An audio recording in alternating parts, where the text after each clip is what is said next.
sejahtera, saya Cikgu Hafisha. Hari ini Cikgu akan menerangkan sains tingkatan 1 bab 2 sel sebagai unit asas kehidupan.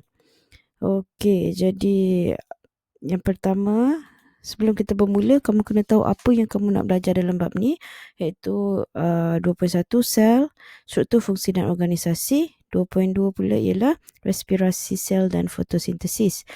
Dalam 2.1 ni ada 7 benda yang kamu akan belajar. Iaitu yang pertama, menerangkan benda hidup dibina daripada sel yang menjalankan fungsi hidup dan mengalami pembahagian sel.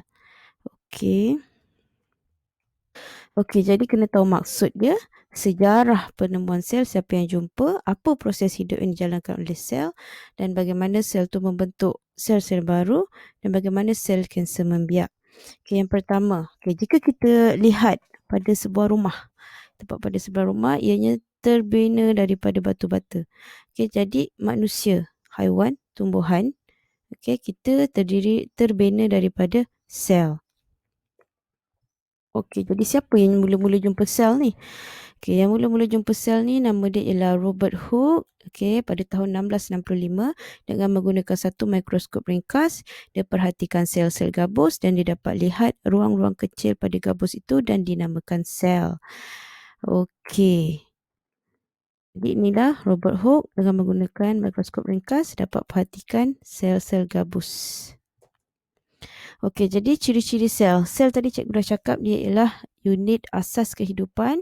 Dia menyerupai satu kilang mikroskopik yang kecil yang menjalankan beribu-ribu tindak balas kimia. Ini analoginya, dalam satu sel ada yang mengawal, ada yang membungkus, ada yang menghantar. Ada yang menghantar. Jadi dengan fungsi sel tadi tu, dia boleh menjalankan 4 fungsi hidup, iaitu pertumbuhan, respirasi, pembiakan dan juga perkumuhan.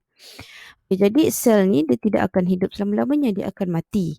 Jadi sebelum dia mati, dia akan membentuk sel-sel baru menggantikan sel-sel rosak, ataupun satu sel tunggal akan menjadi 2 sel berasingan melalui proses pembahagian sel. Macam mana pembahagian sel itu berlaku? Iaitu satu sel yang telah matang, dia akan mula membahagi di bahagian dalam, iaitu nukleus. Nukleus akan bagi 2. Setelah selesai membahagi 2, dia akan membahagi di bahagian luar pula, iaitu sitoplasma, dan akhirnya membentuk 2 sel anak. Dalam keadaan yang normal, dalam keadaan terkawal, sel akan bagi secara normal macam cikgu bagi tahu tadi, satu sel membahagi kepada 2. Tapi dalam keadaan yang tidak normal, sel-sel kanser boleh terbentuk daripada sel normal yang membahagi berterusan tanpa kawalan.